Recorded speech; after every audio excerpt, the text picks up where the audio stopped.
A nurse was about to expel a poor elderly man from the emergency room, but when she removed his cap, she discovered a birthmark, the very same one her husband and newborn son had.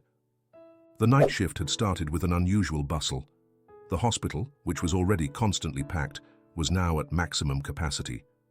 Clara, a nurse devoted to her calling, hurried down the corridors, worry etched on her face.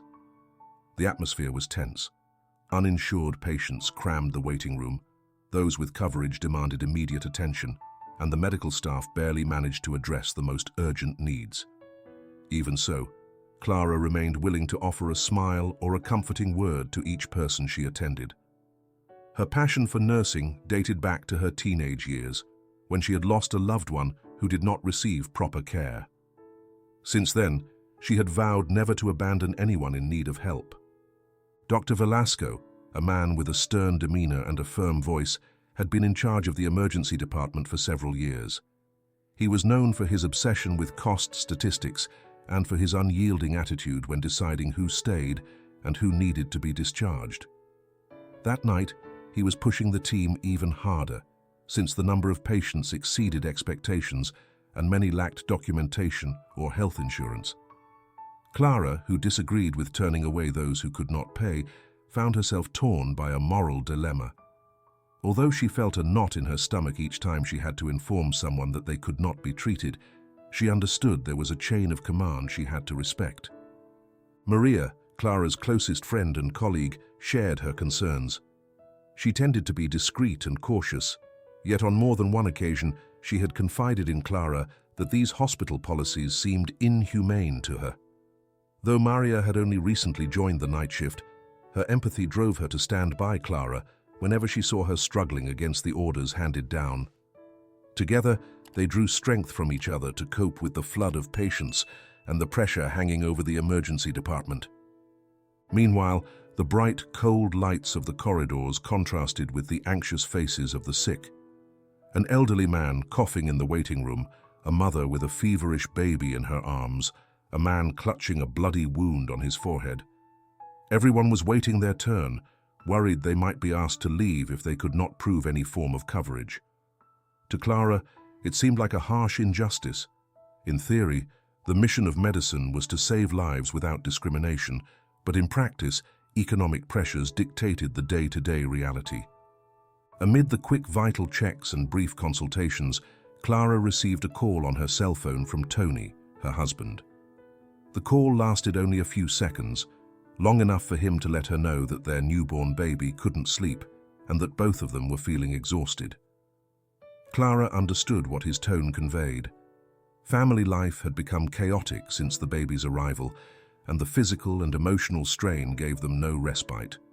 Nonetheless, her responsibilities in the emergency room were undeniable, and though she longed to go home and hold her family, duty kept her on her feet through the long hours of the night. Tony, for his part, understood his wife's dedication.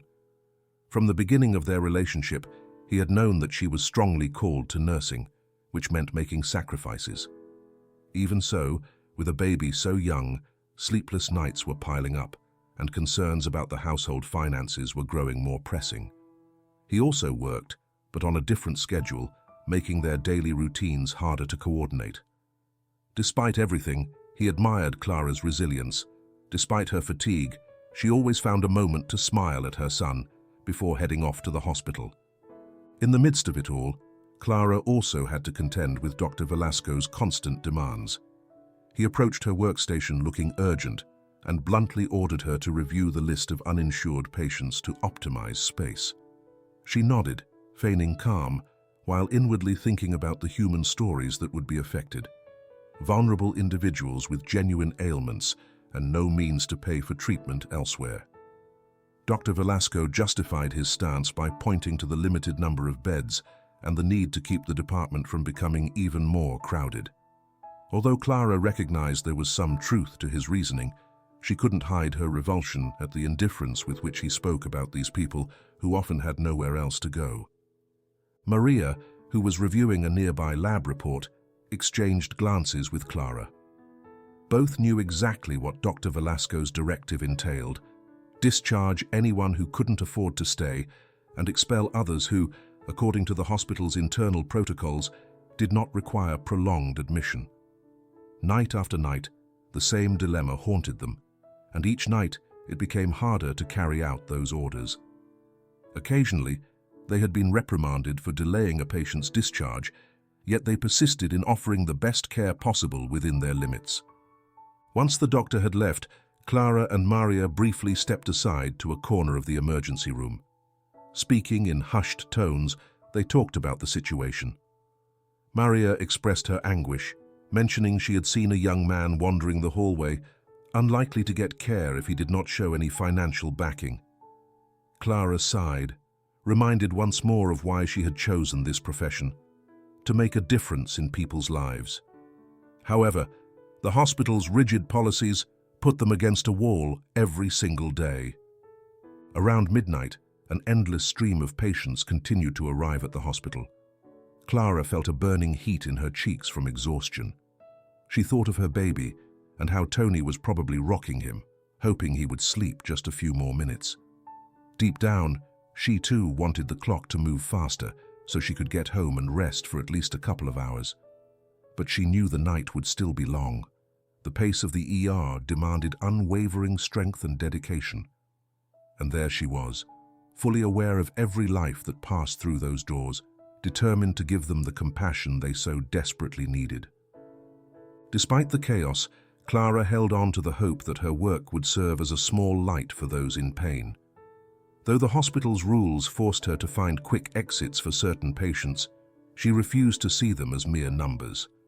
Her compassionate nature guided every step she took in the corridors, and her friendship with Maria became an emotional lifeline for both of them. Amid all the tension, Clara's presence went beyond the strict regulations, proving that human empathy should prevail over everything else. No matter the fatigue, the family complaints, or Dr. Velasco's demands, Clara was there to care. That conviction kept her going in the middle of the crisis unfolding in the emergency room. The agitation in the emergency room persisted into the early hours of the morning. Clara walked with determined steps among makeshift gurneys and overcrowded chairs, gathering basic information from each patient, still waiting to be seen. Shortly after midnight, the air grew heavier when the automatic doors opened, letting in 2 paramedics wheeling in a stretcher with an elderly man in critical condition. He appeared disoriented and was shaking violently, as though consumed by an intense inner cold. No one knew his name, he had no identification, and his worn-out clothes suggested he lived on the streets. Without hesitation, Clara approached to assess his condition. In a matter of seconds, she noted that the elderly man had an irregular pulse and was breathing with difficulty. The paramedics explained they had found him collapsed on a sidewalk near a bus stop. A concerned passerby had called for help. Clara guided the stretcher to a free spot at the back of the room and began checking his vital signs, striving to remain composed despite the overwhelming confusion. Gently, she cleaned part of the grime from the man's face, noticing that he recoiled from her touch, as if he feared being reprimanded or thrown out. A wave of compassion washed over her. It was evident he was used to being ignored. While she was examining him, a confident, somewhat intimidating voice spoke behind her. It was Mr. Alfred, the hospital's social services officer, known for his strict adherence to administrative rules. Without preamble, he demanded the patient's information from Clara to verify insurance coverage, emphasizing that they should not waste resources on a person without financial or medical support.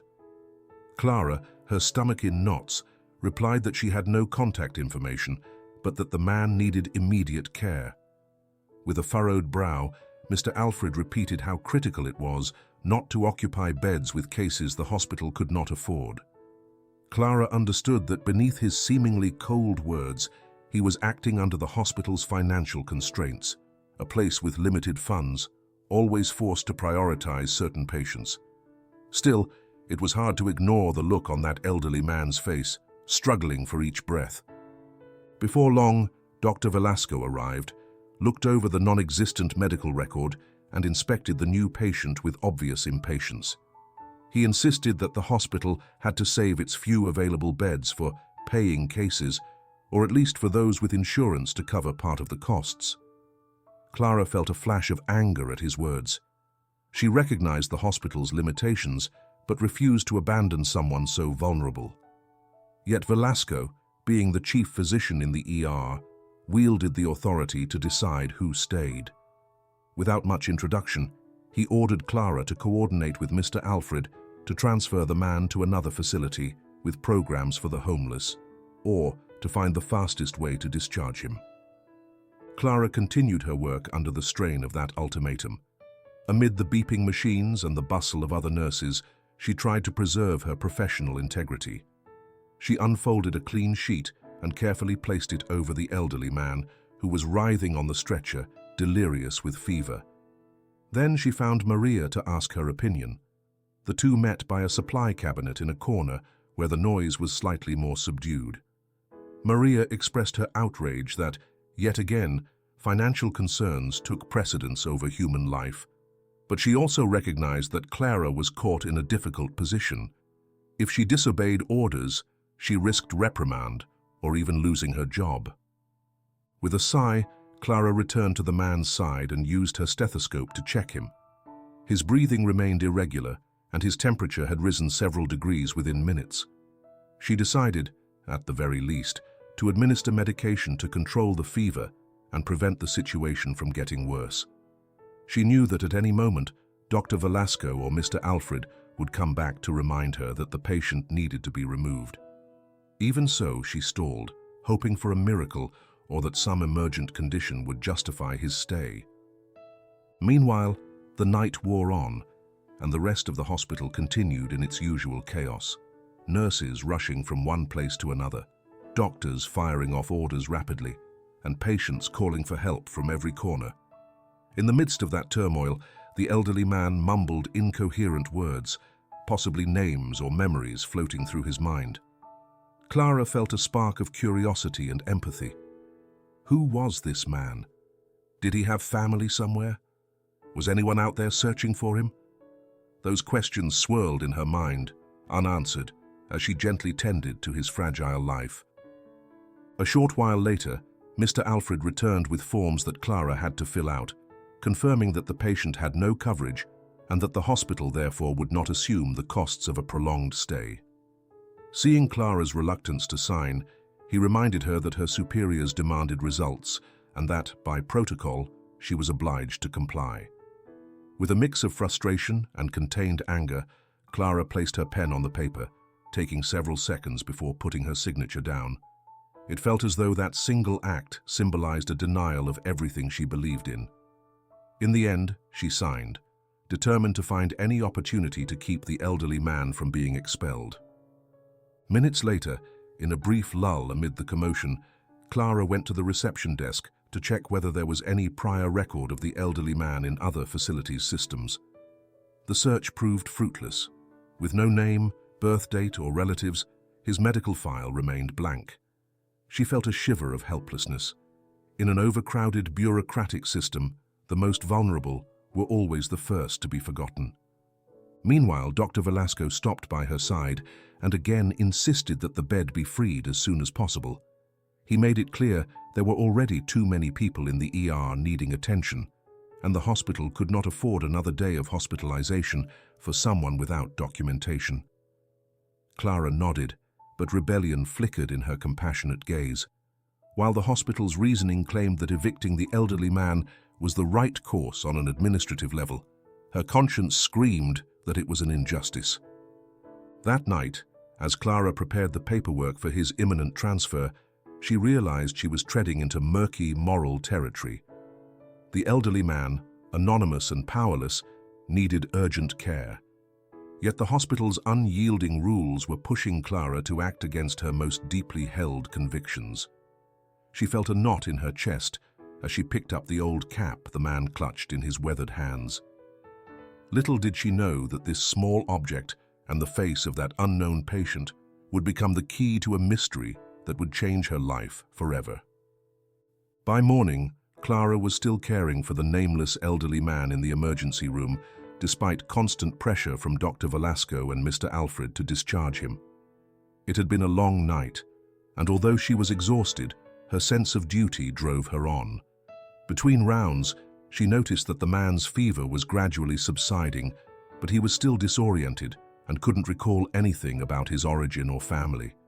Unable to leave him to his fate, she waited for a brief, quieter moment and moved him to an improvised gurney in a side hallway, away from the bustle of the other patients and from Velasco's stern gaze. The man clung to his worn-out cap, holding it to his chest as if it were a treasure. Clara covered him with a clean blanket, hoping to ease his discomfort. He mumbled a few words, but they vanished in the confusion of his dry lips. The nurse's eyes glimmered with pity. How could she turn out a human being in such a state? As she checked his vital signs and noted changes on a makeshift chart, the elderly man struggled to sit up. His shaky voice uttered jumbled phrases, maybe names or fleeting memories drifting through his tired mind. Clara couldn't understand them, but she sensed his insistence in the way he looked at her. Going along with him, she tried to respond gently, urging him to relax and not strain himself. Carefully, she attempted to adjust the cap so it wouldn't bother him on his forehead, but he resisted, clutching it tightly. Still, when Clara persisted in cleaning his face, the man relaxed his fingers just enough for her to remove the garment. Then, under the nurse's startled gaze, a birthmark behind his left ear was revealed. A small, uniquely shaped mole that struck her as unsettlingly familiar. Clara felt a sudden rush of vertigo. She instantly recalled seeing the same mark on her husband Tony and on the soft skin of her newborn baby. It was such a distinct feature that she had noticed it the day her son was born. A cold shiver ran down her spine. How could it be that this homeless man shared such a unique trait with her own family? She tried to contain her confusion and anxiety, but her breathing grew heavy. The elderly man, puzzled by Clara's expression, watched her with clouded eyes, unable to articulate what he felt. She remained silent for a moment, her heart pounding, then decided to cover his head again to shield him from the chilly air in the ward. As soon as she found a calm moment, Clara stepped away from the hallway to retrieve her cell phone. She felt an urgent need to tell Tony what she had seen. She knew he wouldn't have an immediate answer, but she had to share the turmoil filling her mind. On the other end of the line, Tony's voice sounded both tired and a bit anxious, as he was alone taking care of their baby. She told him in detail what had happened, how she had taken off the man's cap and found that identical birthmark. She waited in silence for her husband's reaction. Sounding stunned, Tony admitted his skepticism. He didn't recall any elderly relative on his late father's side. He mentioned only knowing a handful of distant uncles, none of whom lived nearby or had such a peculiar birthmark. Besides, Tony's paternal family held many secrets, and his mother, Mrs. Margaret, rarely spoke about them. Clara's words clashed with Tony's disbelief. He advised her not to jump to conclusions and to focus on her job, since he knew all too well the pressure Dr. Velasco was putting on her. He didn't want such a matter to distract her. However, Clara insisted that, unlikely as it seemed, this man could be related to her husband's family. She confessed she had a hunch, a sense of being called to protect him and discover the truth.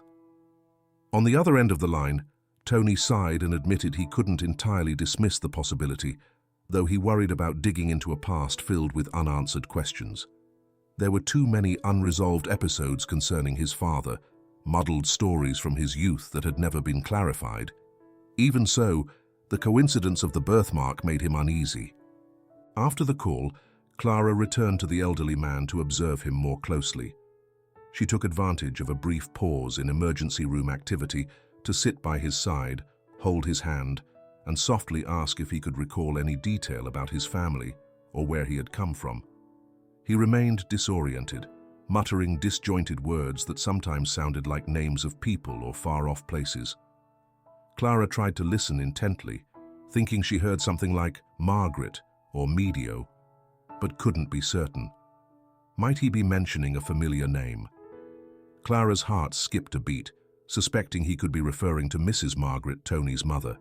However, She soon stopped forcing the interpretation because the elderly man lapsed into a drowsy state that overtook him completely. A few minutes later, Maria came over to inform her that Dr. Velasco and Mr. Alfred were once again reviewing the lists of uninsured patients to speed up discharges or transfers. With a worried look, her friend reminded her that they might not have much time before the two returned to push them to remove the man.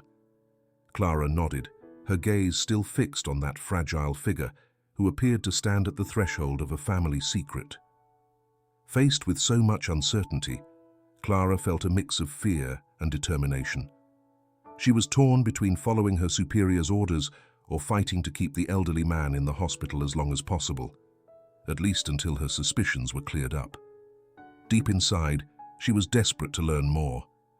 Where had this man come from? Why did he bear the same birthmark as Tony and her baby? What stories were buried in his unstable memory? That morning, curiosity and unrest took root in Clara, like seeds that could not be ignored. She began formulating a plan. Gather every piece of information she could, make sure the man received the minimum necessary care, and at the same time try to confirm whether his ramblings matched any name or place linked to Tony's family. Although she couldn't yet see the full scope of what she was about to uncover, she sensed that this discovery would completely alter how she viewed patients without medical histories, and at the same time shake the foundations of her own family life. Time was running against her, but Clara was determined to get to the bottom of the mystery behind that birthmark. And in her eyes shone the conviction that, sometimes, the truth emerges where one least expects it. As the morning wore on, the emergency room grew a bit calmer, but Clara couldn't shake the questions circling in her mind. She kept picturing the birthmark on the elderly man, and Tony's evasive silence did little to set her at ease. On the one hand, Dr. Velasco's orders continued pressuring her to discharge patients without coverage. On the other, she felt compelled not to leave the hospital without delving further into the mystery surrounding that man. The thought of sending him away, just another face consigned to oblivion, was unbearable. During a brief break, Clara met Maria in the small supply storeroom, away from the inquisitive gazes of their co-workers. She told her friend about finding the mark, explaining how she recognized it from her husband and baby. Maria was taken aback, but wasn't entirely surprised that such a thing could happen. Working in an ER for so long, she'd learned that sometimes fate brought astonishing cases that reconnected scattered families. The two of them decided to investigate the hospital's internal records, hoping to find any clue or notation about the elderly man that might help confirm his identity. They went up to the administrative floor, where the archives and records offices were located. The area featured tall shelves and narrow hallways crammed with countless files. With a look of determination, Maria switched on the light in a rarely used corridor, while Clara reviewed the most recent lists on the computer terminals. Although the hospital had digitized most of its documents, there were still old paper records, many of them incomplete or poorly organized. In hushed voices, they remarked on how patients with no resources or identification sometimes vanished from the system, lacking proper medical follow-up or family references.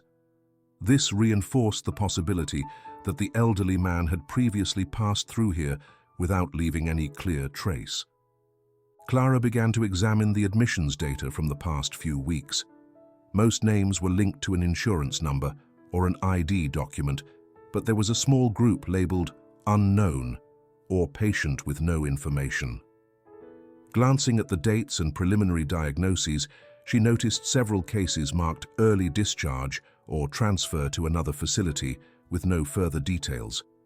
Eagerly, she checked to see if the elderly man was listed, but the estimated hospitalization times did not match his current situation.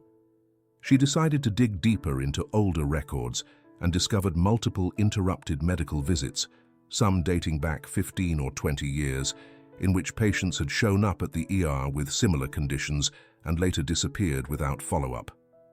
More than one file noted their lack of resources and inability to pay for treatment. Maria, for her part, focused on the physical archives, rummaging through dusty shelving. She found a few scattered notes referencing an older individual with poorly healed wounds and episodes of disorientation, but there was no record of his name or any clear description of his physical traits. Reading those files left both of them uneasy as they realized the harsh reality of so many homeless individuals who passed through the emergency ward without anyone to claim them. They wondered how many lives had been lost in those corridors, how many stories were left unfinished due to lack of resources. Meanwhile, back at home, Tony did his best to handle daily tasks and take care of the baby. After Clara's call, he was left with a strange feeling. The matching birthmark on the elderly man stirred up vague memories about his paternal family. His father had died years ago, leaving behind only a few photos and a handful of anecdotes from Mrs. Margaret. Feeling unsettled, he decided to phone her directly to ask if she knew of any elderly relative who might be living on the streets or who had a similar birthmark. He dialed his mother's number somewhat apprehensively, unsure how she might react. Mrs. Margaret picked up after several rings. Tony spoke cautiously, explaining that Clara, during her nursing shift, had attended to a man with that peculiar mark. For a few seconds, his mother remained silent, as if unsure how to respond. In a seemingly indifferent tone, she steered the conversation toward everyday topics. She asked about the baby, about Clara's well-being, and even about their work situation. Recognizing her attempt to dodge his main question, Tony pressed on. When he suggested the elderly man could be related to his father's family, Margaret huffed nervously and offered flimsy excuses. She claimed she was busy, that she couldn't talk right then, and before abruptly hanging up, she added, "Don't go digging up old things, son."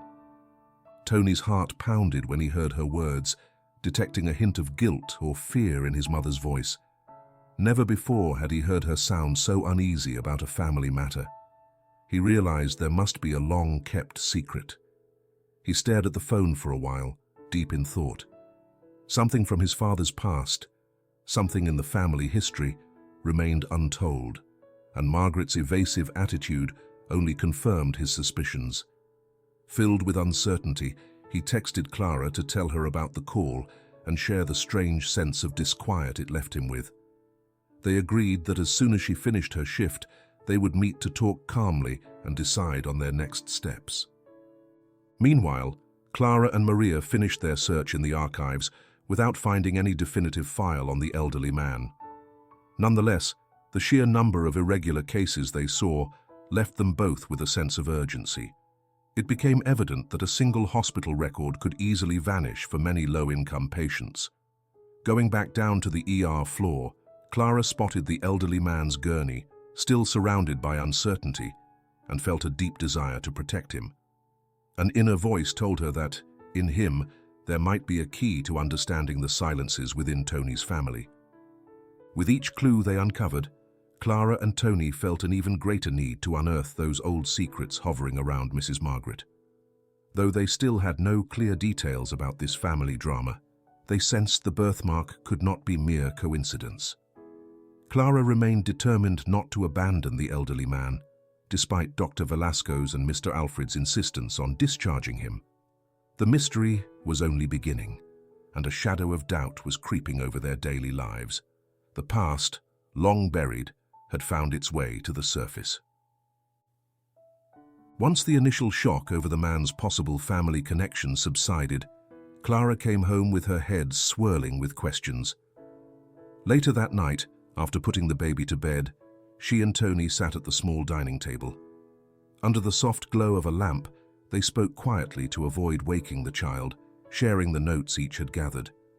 Clara recounted her futile search through the hospital files and how easily people without documentation slipped through the system. Tony talked about his mother's evasive reply and the gaps in the stories about his father. The possibility that the elderly ER patient was a family member grew stronger by the minute. Though disconcerting, they both felt an urgency to discover the truth. The next day, once Tony's workday ended and Clara secured a morning break after her shift, they headed together to the local civil registry office. They left the baby with a trusted neighbor, not wanting to drag him through what promised to be a long, tiring day. Their car ride into the city was marked by thoughtful silences and brief exchanges about what they intended to ask the officials. Clara, used to high-pressure hospital scenarios, felt a different sort of nerves this time. This concerned something that could shake the very foundations of her own family. Upon arriving at the registry office, they went to the information counter. A young, friendly clerk directed them to the proper area for searching partial records or old files. She pointed down a long corridor lined with archives that seemed decades old. As they walked along, the low hum of other visitors and the slightly stale air gave the sense they were entering a bureaucratic maze. Each step echoed in their minds, reminding them just how much depended on these old documents. At the consultation room, they found an older man with thick glasses perched precariously on his nose, identified by a small nameplate on his desk as Mr. Alvarado. After listening attentively to Tony's explanation, he adjusted his glasses and nodded in understanding. He remarked that sometimes people with limited resources never had formal birth records or had lost their papers, and that older archives were often puzzling tangles of confusing notes. Nevertheless, he promised to help them, provided they had at least a name or some lead to begin the search.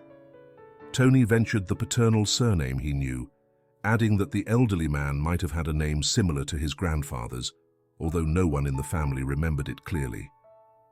Mr. Alvarado stood up, grabbed some keys, and motioned for them to follow him to a smaller area, storing old, dusty folders. There, amid crowded shelves, they began leafing through worn ledgers that looked ready to crumble. The official ran his finger down columns of birth, marriage, and death certificates, pausing whenever he spotted a surname resembling Tony's. Every so often, he glanced up to ask a quick question, but for the most part, tension-laden silence reigned. After an hour and a half of searching, Mr. Alvarado seemed to stumble upon something intriguing. He showed them a couple of records. One belonged to a man born several decades ago, whose name partially matched that of Tony's paternal family. But the document was incomplete. The declaring party's signature was missing, and several fields were blurred or left blank. Even so, the official emphasized that the unusual surname listed, Ramos del Toro, for example, appeared in some branches of Tony's family history based on the limited information they'd been able to provide.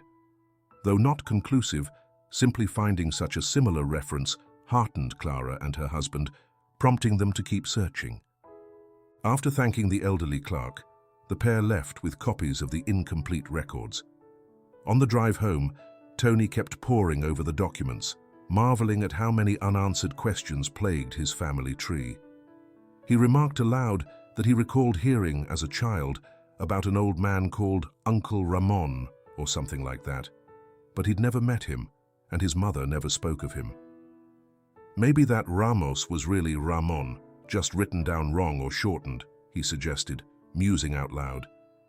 Clara answered that even if it was a transcription error, it was worth verifying any possible match. Both knew it was just a thin thread to follow, but at least it was firmer than their vague guesses. Meanwhile, at the hospital, tensions over the elderly man were running high. Dr. Velasco noticed Clara's insistence on keeping him under observation, and upon seeing she was spending more time than usual on his vitals, he pulled her aside. In a serious tone, he reminded her that emergency beds and resources had to be used efficiently, and that if the man lacked insurance or a diagnosis justifying prolonged hospitalization, the best course was to arrange his immediate transfer to a public shelter. Clara, feeling distressed, heard him out, but couldn't hide the worry on her face. Although she knew Velasco followed administrative rules and financial logic, it pained her to hear how impersonal his arguments sounded. Still, she kept her composure and firmly stated that the patient still required monitoring to prevent a possible downturn. The following hours were a constant back and forth for Clara, as she worked to ensure the elderly man at least received basic medication and proper observation. She also stayed alert for any messages from Tony. Mr. Alfred, the social worker, grew increasingly impatient, eager to finalize the discharge paperwork for this unknown patient. He privately asked Clara whether she was sure there was no personal connection prompting her to be overly soft. Clara denied any direct involvement, though inwardly she knew that something personal was indeed driving her, the strong feeling that this man might be the key to an untold family story. Bit by bit, the tension showed in Clara's eyes as she battled against the hospital's deadlines while waiting for new leads from Tony. That evening, after finishing her shift, she found him poring over the civil registry documents in detail.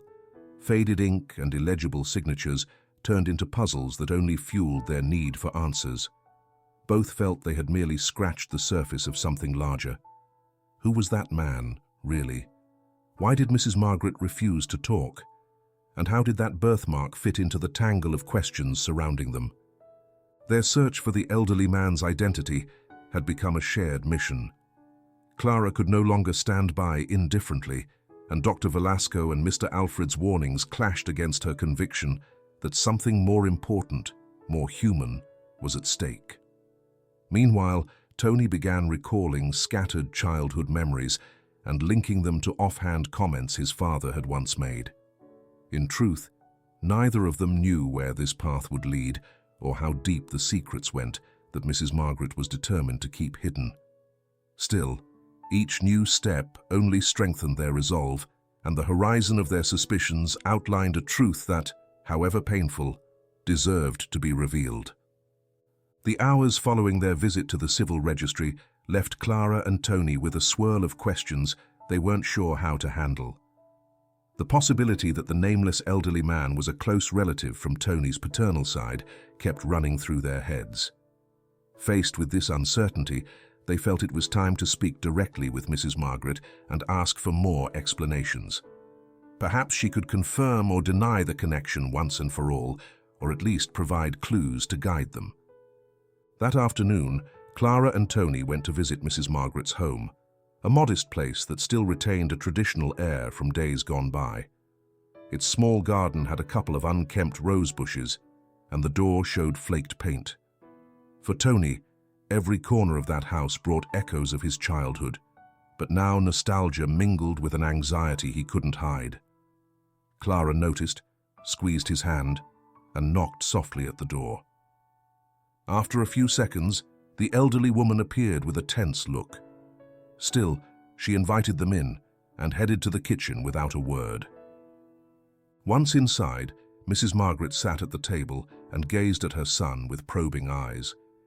Tony swallowed hard, recalling the recent phone call, then ventured to tell her they had been going through documents at the civil registry. Gently, Clara explained that they had found an old record possibly connected to his father's side. She also spoke of her experience at the hospital with the unidentified man, describing the unusual birthmark that had so unsettled her. From the outset, Clara noticed how Mrs. Margaret's face paled at these details. With a slight tremor, the older woman said she didn't want to reopen old wounds, and that she knew nothing about any relative in those circumstances. A loaded silence followed. Tony finally broke it with a direct question. "Mum, is there someone in the family who has that birthmark but we never met? Could it be your father, or maybe an uncle I never knew?" Mrs. Margaret shifted her gaze to the window, where the fading light of late afternoon crept in timidly, and tried to avoid the topic by making excuses. She was tired, her memory was failing at her age. She didn't want to bother Clara with old stories. Yet Clara caught a fleeting flash of sadness in her eyes, revealing a mix of pain and fear. In a trembling voice, the elderly woman let slip a phrase that snagged their attention. "Sometimes it's better not to dig up matters best left forgotten." It lasted only a moment, but it was enough to show she wasn't being entirely honest. Clara and Tony exchanged glances, realizing Mrs. Margaret's silence concealed something important. Growing frustrated, Tony pressed on. Uneasily, she eventually admitted there had been a family dispute in the past, and that, in fact, her father had left home when she was just a teenager. She offered no additional details, only that she had never heard from him again, and that it had left deep resentment. Then, unexpectedly, she rose from the table and asked them to leave, saying she needed to rest. That conversation with his mother left Tony uneasy. Her brief mention of an absent father, wasn't enough to confirm everything, but it did reinforce the idea that the hospitalized elderly man could be Tony's grandfather. On the drive home, Clara realized just how painful a personal story Mrs. Margaret might be harboring. Perhaps it was extremely difficult for her to face after so many years. Yet that silence only fed their suspicions and urged them on. Clara reflected on how unfair it was that old wounds could reach into the present, harming both the family and, quite possibly, a man lying ill in an emergency ward. The next day, Clara returned to her hospital shift as usual and headed straight for the elderly man's section. The sight upset her. He was running a high fever and showing clear signs of an infectious condition. A harsh cough and labored breathing did not bode well. Immediately, she took his temperature, up noticeably in the last few hours, and requested a broad-spectrum antibiotic to contain the problem.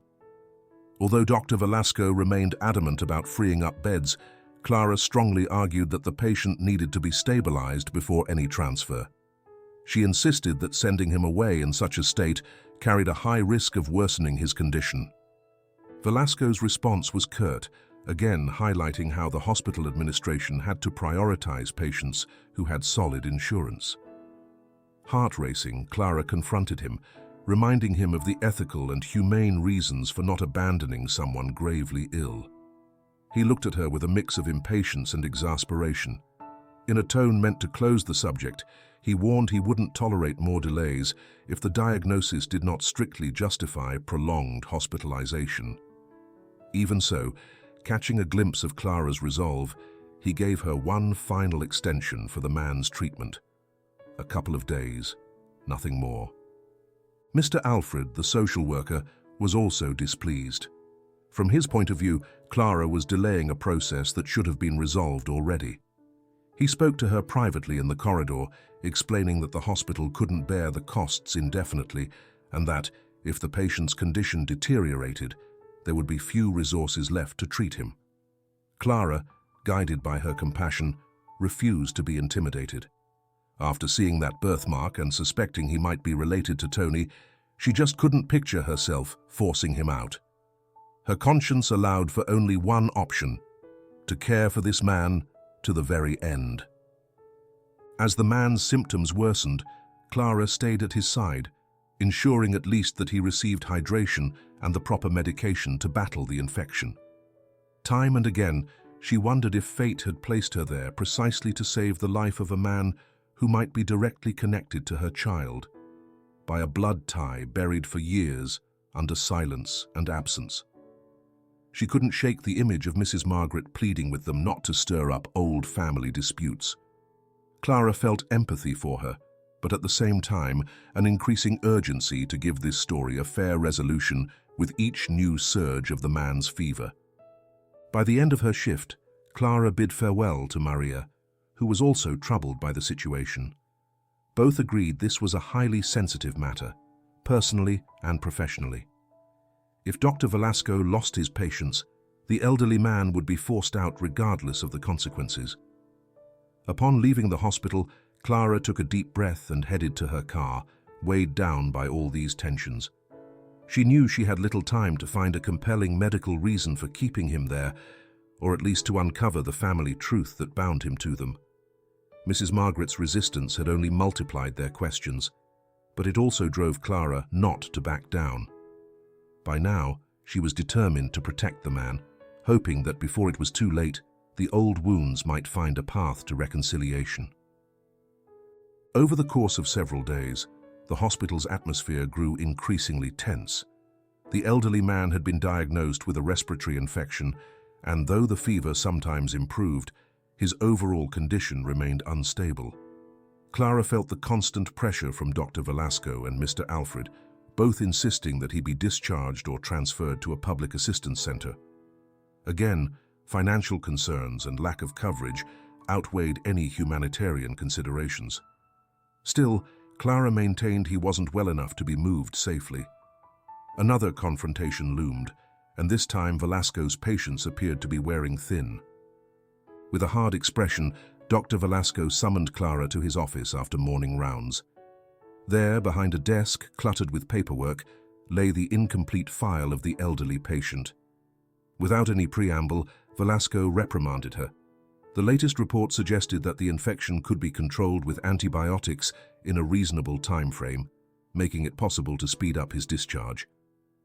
Clara countered that she wanted to keep him under observation for at least a couple more days to reduce the risk of complications. Visibly annoyed, Velasco shook his head. "We can't afford that luxury, nurse. You know that. We're a hospital with limited resources and a long line of insured patients waiting." Those words, repeated until they had lost all meaning, bore down on Clara more heavily each time. Maintaining her composure, she reminded him that this was a medical situation, not merely an administrative one. But Velasco, looking exhausted, repeated that he would not tolerate further delays. No sooner had she left his office than she ran into Mr. Alfred, who had already prepared the paperwork for the man's voluntary discharge. Clara felt her stomach churn as she read the documents. They claimed he was leaving by choice, but she knew perfectly well he wasn't in any condition to consent or even understand the situation. Unmoved, Alfred argued the hospital needed to prioritize other cases. Speaking firmly, Clara promised to do everything she could to find someone who would take responsibility for him. She just needed more time. The social worker shrugged and walked away, unconvinced. Meanwhile, tension was also mounting in Mrs. Margaret's home. Increasingly certain that his mother was hiding a sensitive secret, Tony decided to confront her once again. That same afternoon, he went to her house, determined to speak frankly about the past, and above all, about the elderly patient in the hospital. She received him with a coldness that left him speechless.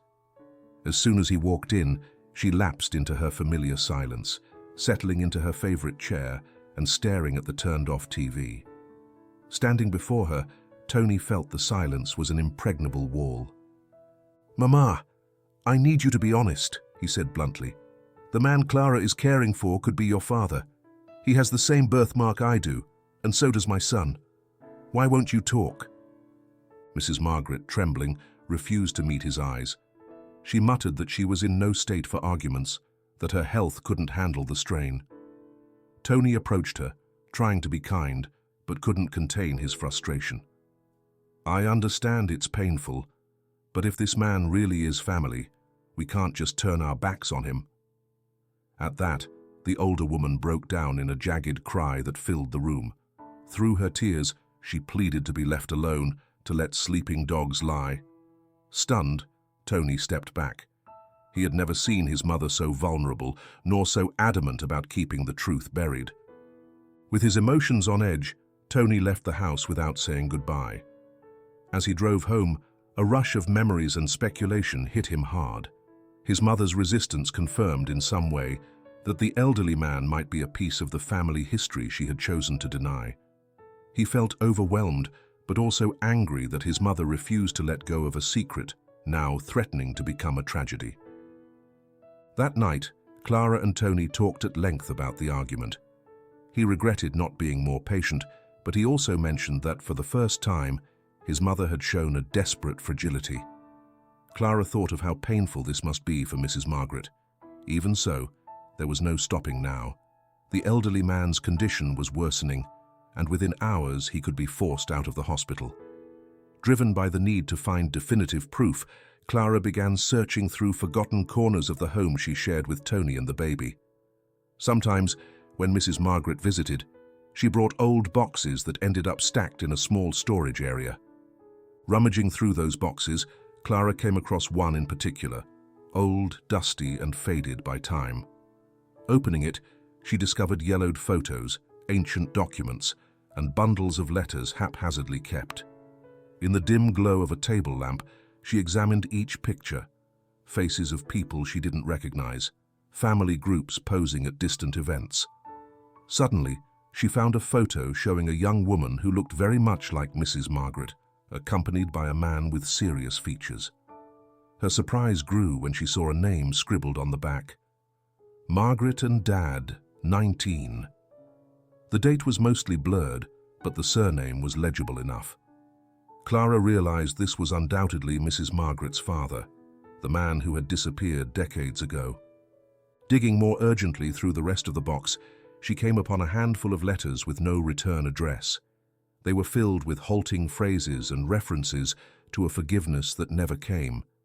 Several of them mentioned family disputes, the impossibility of returning home, and the hope of one day reuniting with his daughter. The name and handwriting were difficult to decipher, yet they matched the surname Tony had tracked down at the civil registry. Clara felt her heart tremble. She was looking at almost irrefutable proof that the elderly man might be this missing father. Hands shaking, she gathered those papers and photos into a folder to show Tony. She wondered how many nights Mrs. Margaret might have spent reading or hiding these letters, stifling a story far more painful than she could bear. Early that morning, Clara found she couldn't sleep. She pictured the elderly man in his hospital bed, fighting off infection, unaware that somewhere else there were letters, photos, and memories that could finally restore the identity long denied him. Mrs. Margaret's despair took on a tragic depth. Perhaps the father she had rejected in her youth was now at the mercy of bureaucratic decisions threatening to send him off to an uncertain fate. Meanwhile, Tony's relationship with his mother hung by a fragile thread, frayed by unspoken silences and resentments. Clara felt the whole family stood on the brink of an abyss. The past had erupted with force and demanded a final reckoning. Folder in hand, Clara knew the truth was undeniable. The elderly man was very likely the same person appearing in those old photographs. She realized with a shiver that the outcome of this story would no longer be decided solely by hospital rules, but also by Mrs. Margaret's willingness to confront and accept the secret she had kept for decades. Pain hovered over the family, holding back the ultimate revelation that was yet to come. And caught between compassion and bureaucracy, the life of one man hung by a thread as fragile as the ties linking him to his own blood. The tension in the emergency room was palpable from the moment Clara arrived for her shift. She knew Dr. Velasco and Mr. Alfred had been discussing a forced discharge order for the elderly man, whose case the hospital deemed unprofitable. The paperwork was already in place. All that was needed was the chief physician's signature and a bare-bones report stating the patient would be sent to a public assistance facility. Yet Clara, spurred on by her recent discovery of the letters and photos, couldn't allow him to leave the hospital without the urgent care he needed, much less before the family ties between them were fully clarified. The morning began relatively calmly, but it didn't last. By midday, the elderly man showed acute respiratory complications. His fever spiked again, and each breath rasped sharply. Clara sprinted to get oxygen and prepare him for a more thorough checkup. The outlook was grim. Without immediate intervention, the man could succumb to respiratory failure. The nursing staff sprang into action, but everyone glanced uneasily at Velasco, aware that he had been pushing for the patient's discharge for days. Maria, Clara's friend and colleague, stepped in to help without hesitation. She oversaw taking vital signs, fitting the oxygen mask, and urgently requesting a new chest X-ray. Meanwhile, Clara's stomach was in knots, conscious that at any moment she might be told the discharge was going through. She feared that if Dr. Velasco remained inflexible, there would be no way to stop this critically ill patient from being forced to leave. Sure enough, Mr. Alfred arrived soon after, carrying a stack of papers and wearing an impatient scowl. He informed Clara that an agreement had been reached that very day with a public facility, and that freeing up the bed was all that remained before transferring the elderly man by ambulance. Adding what felt like a note of cynicism, he claimed the move was for his own good. Clara let out a frustrated sigh, wondering if anyone besides herself and Maria saw the injustice of ripping a man in critical condition from a hospital where he could receive proper care. "We can't transfer him like this," Clara said firmly. "He's on the verge of a severe episode. If it worsens, he won't survive the trip." "The decision's been made, nurse," Alfred replied, unfazed. "Dr. Velasco will sign off at any moment."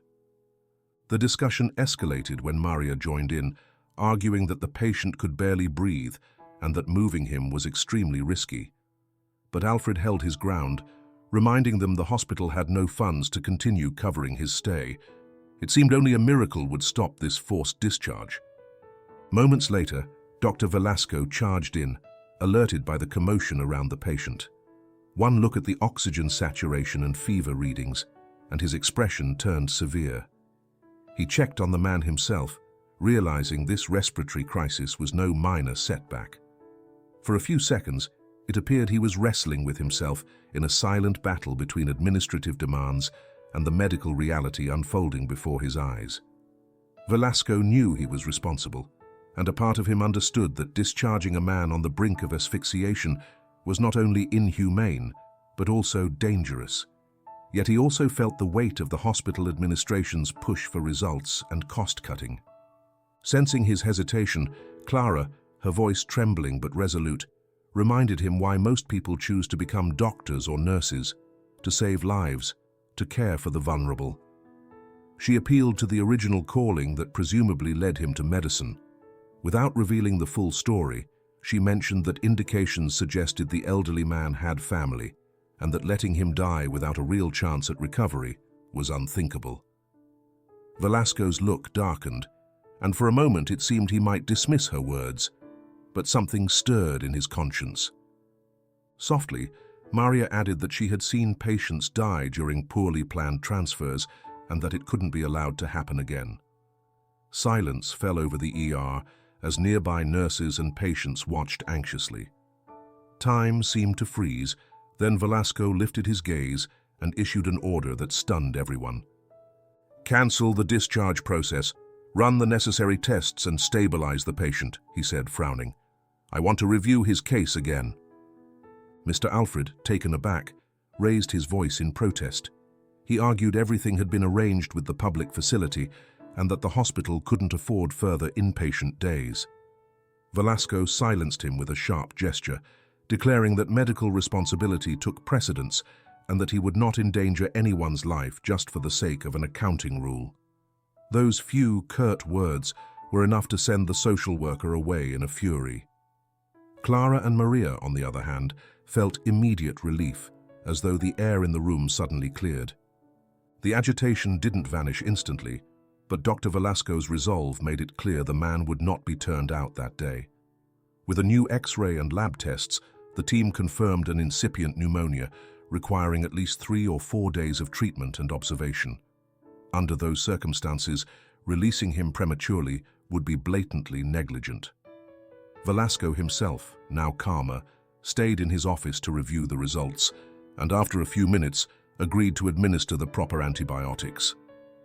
Clara felt a tremendous weight lift from her chest as she prepared the medication. She approached the elderly man, who mumbled incoherently in his delirium.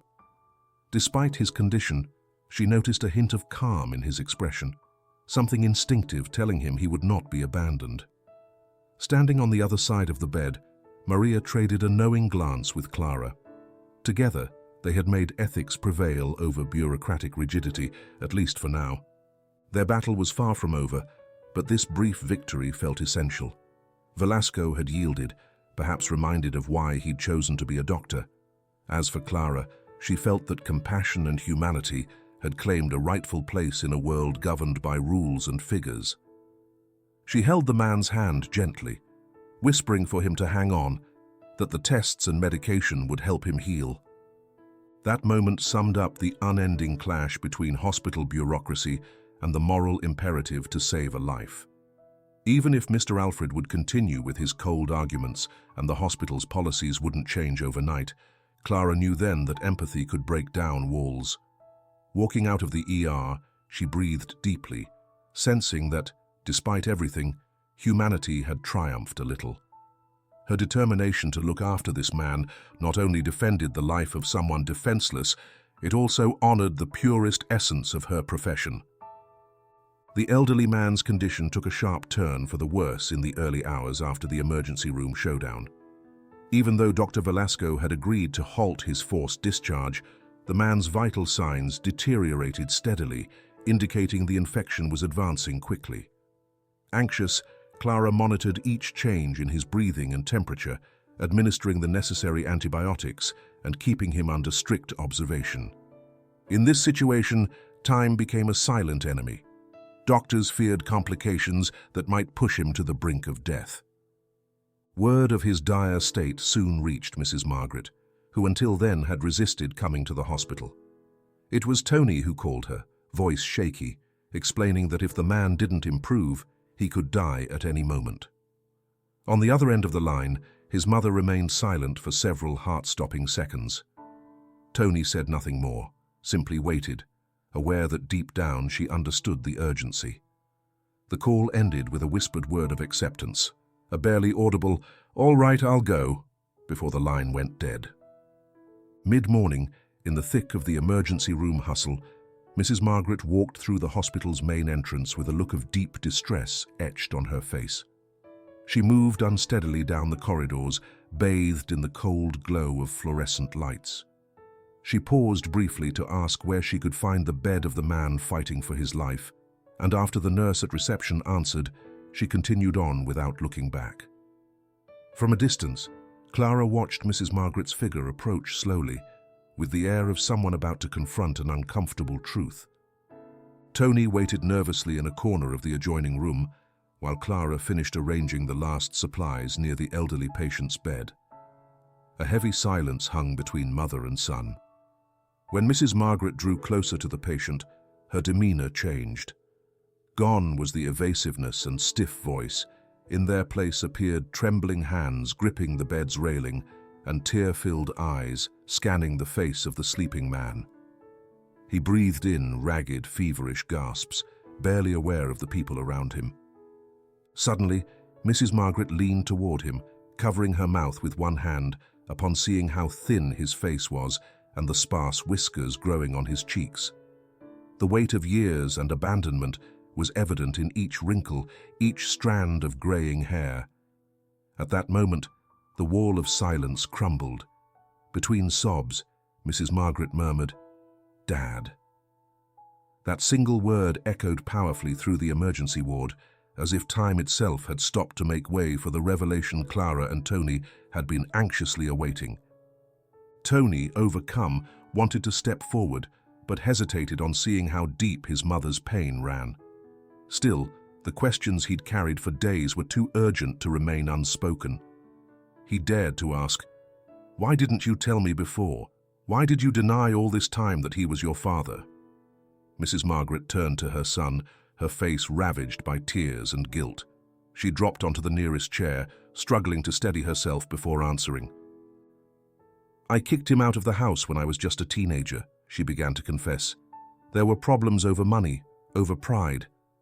My father was a quiet man who never knew how to reach out to me. I was so angry, I blamed him for everything."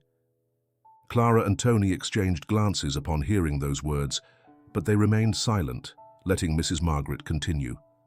She went on to describe how, in her youth, there had been a serious family conflict, one that ended with the man who now lay in the hospital bed, sick and defenseless, leaving after a heated argument with his daughter. At the time, their family was facing financial hardship, and the lack of communication drove them further apart. Eventually, her father had left, taking only a few belongings with him, and leaving behind that faint trace of a birthmark, which, over the years, would resurface in both his grandson and great-grandson. "He wrote me letters," she admitted, pressing a handkerchief to her eyes. "They arrived from time to time, but I never answered. I felt scared, ashamed. I don't even know. And after a while, they just stopped coming. How was I supposed to tell my son that his grandfather was a drifter who couldn't keep his family together? I preferred he think we had no one on that side of the family."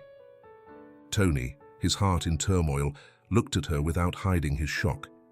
He recalled the harshness with which his mother spoke of the past, always evading, always defensive, and realized that behind her silence lay a deep sorrow, a lifelong remorse that had kept her trapped for decades. Still, his sense of betrayal spilled out. "You made us think we had no paternal family. You denied me a grandfather. Do you know how many things could have been different if we'd known the truth?" Mrs. Margaret buried her face in her hands, unable to muster a defense. She tried to explain that she was afraid of her son's reaction, that she didn't want to stir up painful memories, that sometimes it's best not to revisit the past. But Tony was devastated to see that she could have spared them all so much pain, at least in part. Her tears flowed freely.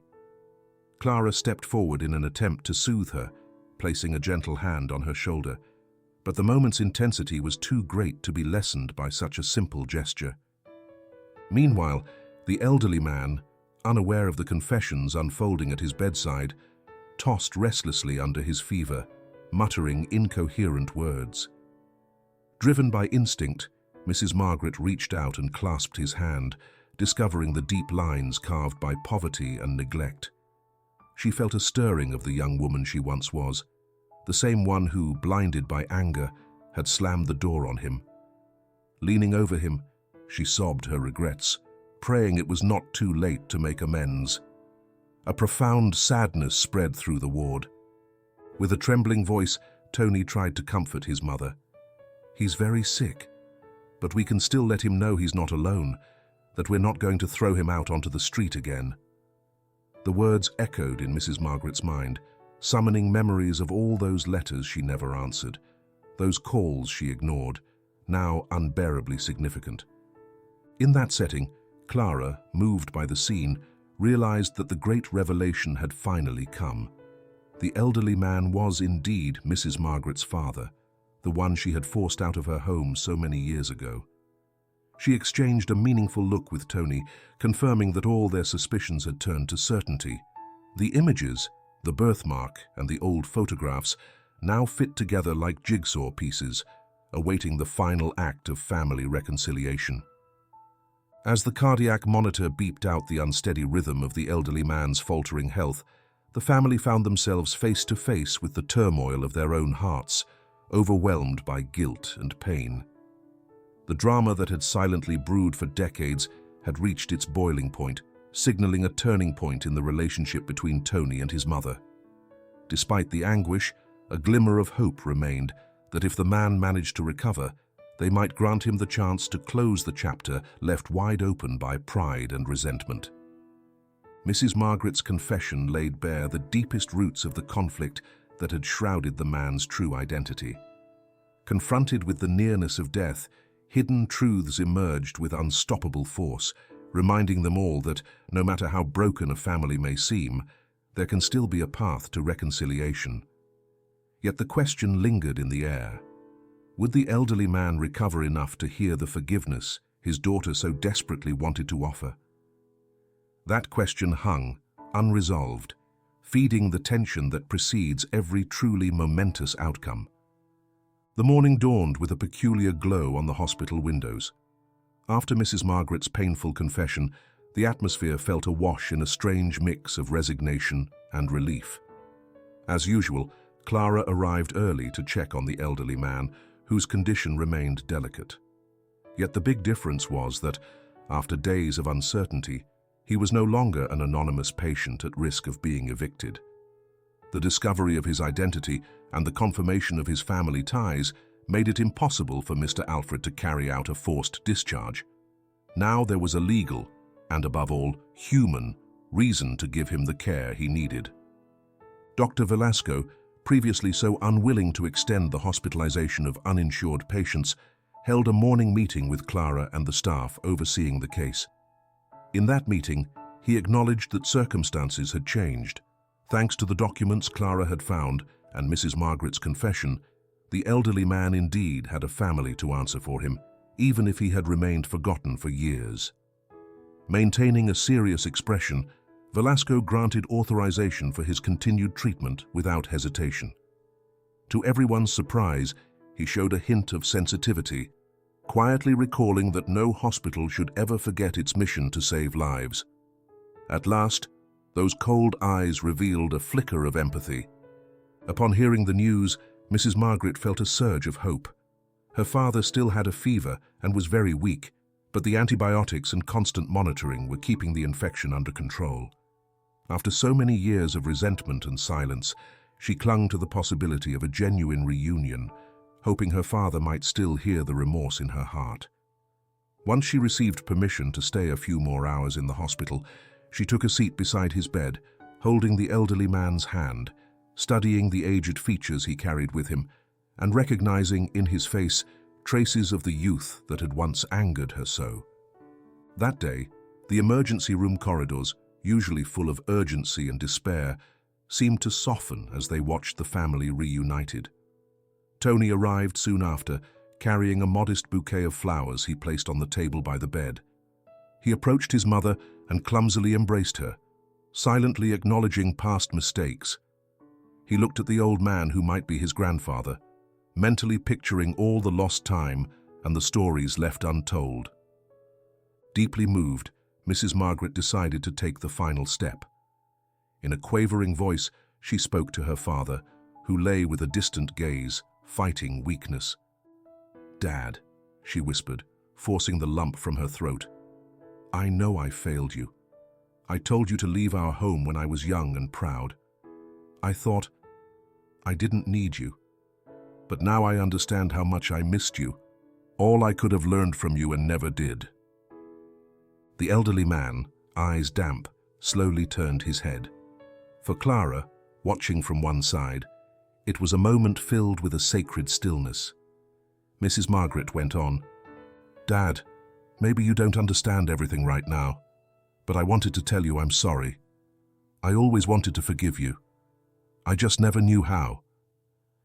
Hearing these words, the man seemed to regain a spark of clarity. With his trembling hand, he squeezed his daughter's fingers and mumbled something unintelligible, but the emotion on his face showed he understood. A tear rolled down his cheek as his breathing found a steadier rhythm alongside Mrs. Margaret's muffled sobs. Tony, unable to hold back, also moved closer. He felt an urgent need to introduce himself, to let this man, whom he'd never really had a chance to know, see that he had a grandson and even a great-grandson. Deep down, he wanted to repair whatever distance he still could. "This is my husband, Dad," Mrs. Margaret explained, gesturing to Tony. "And this is Clara, my daughter-in-law. They have a baby, your great-grandson." Driven by a genuine impulse, Clara stepped forward. After exchanging a glance with Tony, she briefly left the room to fetch their son, who had been in the hospital daycare for a few hours. Though she rarely brought the baby to such a risky, germ-filled place, she sensed this was a crucial moment in their lives. When she returned holding the infant, the elderly man lifted his gaze to see the child, somewhat bewildered.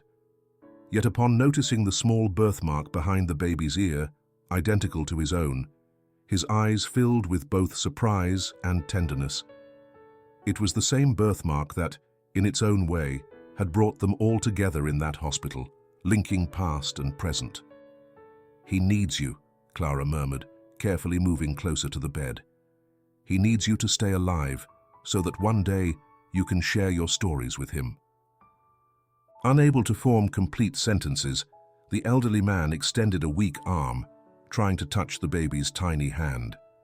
It was an almost sacred instant, a new generation acknowledging the older one, sealing a bond that had survived time, pride, and poverty. Standing at the door, Dr. Velasco discreetly wiped away a tear that threatened to escape the corner of his eye. That reunion surpassed any administrative argument.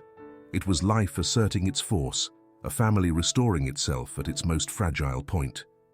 Even Mr. Alfred, who clung so firmly to rules and paperwork, could not keep from feeling moved at the sight of the elderly man finally claimed by those who had decided to own him as part of their story. In the days that followed, the patient's condition gradually but significantly improved. The pneumonia gave way to treatment, and his heartbeat stabilized. Among family visits and medical care, the elderly man found a glimmer of peace he hadn't known in decades. Mrs. Margaret, still burdened by guilt over lost years, pledged to look after him and keep him company. Meanwhile, Tony took on the challenge of healing the wounds that had tormented his mother for so long. And Clara, guided by the compassion at the heart of her calling, promised that they would keep supporting him, no matter the obstacles. On the day the elderly man managed to take his first steps away from the bed, Sunlight poured into the room as if to bless this second chance.